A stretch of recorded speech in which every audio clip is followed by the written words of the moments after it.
মাদক নিয়ন্ত্রণ করা, সন্ত্রাস নিয়ন্ত্রণ করা, এটা কি পুলিশের পক্ষে এককভাবে সম্ভব? কোনোদিনও সম্ভব না, কোনো দেশে সম্ভব হয়নি। এটা সম্ভব হবে তখন যখন সবল শ্রেণীর মানুষ দল মত নির্বিশেষে এটাকে সামনে নিয়ে গেছে, এটাকে চ্যালেঞ্জ হিসেবে গ্রহণ করে এটাকে প্রতিরোধ করবে এবং পুলিশকে সাহায্য করবে। তখন আমার মনে হয় এইটাকে প্রতিরোধ করা খুব কঠিন কাজ হবে না। মাদকমুক্ত সমাজ গড়ি, সুন্দর ও সমৃদ্ধ বাংলাদেশ করি, এই প্রত্যয় মাদকের ভয়াবহতা সম্পর্কে জনসচেতনতা বৃদ্ধি, মাদক বিরোধী সামাজিক প্রতিরোধ জোরদার এবং তরুণ প্রজন্মকে মাদকের ভায়াল ছোবল থেকে রক্ষার লক্ষ্যে নোয়াখালীতে মাদক বিরোধী র্যালি ও সমাবেশ অনুষ্ঠিত হয়েছে। রোববার সকালে সুধারাম মডেল থানা, নোয়াখালী পৌরসভা এবং নোয়াখালী পৌরসভার ১, ২ ও ৩ নম্বর ওয়ার্ডের সচেতন নাগরিকদের আয়োজনে নোয়াখালী ভুলু স্টেডিয়াম প্রাঙ্গণ থেকে মাদক বিরোধী র্যালিটি শুরু হয়। র্যালিটি বিভিন্ন সড়ক প্রদক্ষিণ করে সুধারাম মডেল থানার সামনে গিয়ে শেষ হয়।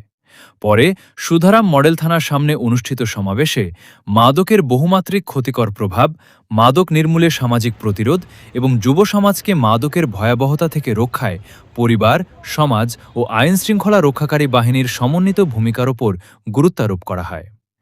র্যালি ও সমাবেশে প্রধান অতিথি হিসেবে উপস্থিত ছিলেন নোয়াখালী ৪ আসনের সংসদ সদস্য ও বিএনপির কেন্দ্রীয় কমিটির ভাইস চেয়ারম্যান আলহাজ মোহাম্মদ শাহজাহান। অনুষ্ঠানে সভাপতিত্ব করেন নোয়াখালী জেলার police super NM Nasir Uddin.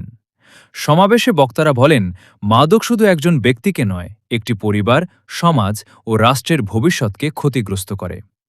মাদকের বিস্তার রোধে আইন প্রয়োগের পাশাপাশি শক্তিশালী সামাজিক প্রতিরোধ, পারিবারিক সচেতনতা এবং সম্মিলিত নাগরিক উদ্যোগ প্রয়োজন। তরুণ প্রজন্মকে মাদক থেকে দূরে রাখতে পরিবার, শিক্ষা প্রতিষ্ঠান, সামাজিক সংগঠন ও আইনশৃঙ্খলা রক্ষাকারী বাহিনীকে একযোগে কাজ করতে হবে।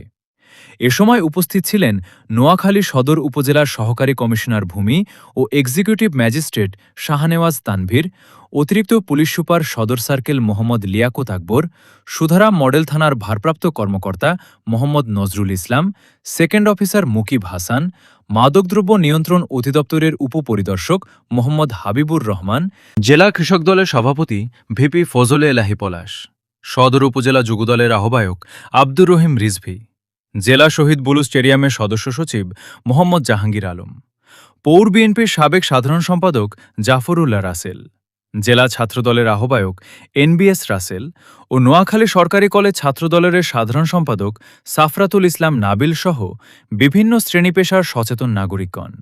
এছাড়াও উপস্থিত ছিলেন নোয়াখালী পৌরসভার সম্ভাব্য মেয়র প্রার্থী আলহাজ মোহাম্মদ হারুনুর রশিদ। সমাবেশ থেকে মাদকের বিরুদ্ধে সামাজিক আন্দোলন আরও জোরদার করার পাশাপাশি মাদক ব্যবসায়ী ও মাদকসেবীদের বিরুদ্ধে আইনানুগ ব্যবস্থা গ্রহণ এবং তরুণ প্রজন্মকে মাদকমুক্ত রাখতে সবাইকে ঐক্যবদ্ধভাবে কাজ করার আহ্বান জানানো হয়। আমরা আজকের যে র্যালিটা করলাম, যে ব্যানারটা সামনে, সে ব্যানারে একটা বাক্য লেখা আছে, আপনারা কি খেয়াল করেছেন?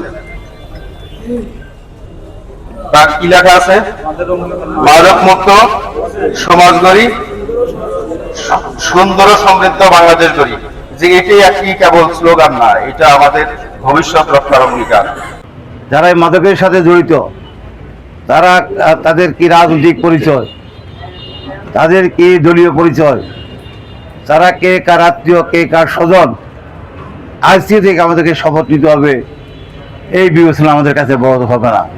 আমাদের কাছে বিবেচ্য বিষয় হবে সন্ত্রাসের সাথে, মাদকের সাথে যেই জড়িত থাকুক না কেন, তার বিরুদ্ধে আগামী দিনের সমাজকে সুন্দর করার জন্য, আগামী দিনের সমৃদ্ধ বাংলাদেশ গড়ার জন্য এই যে যুবশক্তি, যুবশক্তিকে যাতে করি দেশের কাজে আমরা যেন নিয়োগ করতে পারি, সেই লক্ষ্যে সবাইকে একসাথে এখানে ভূমিকা রাখতে হবে।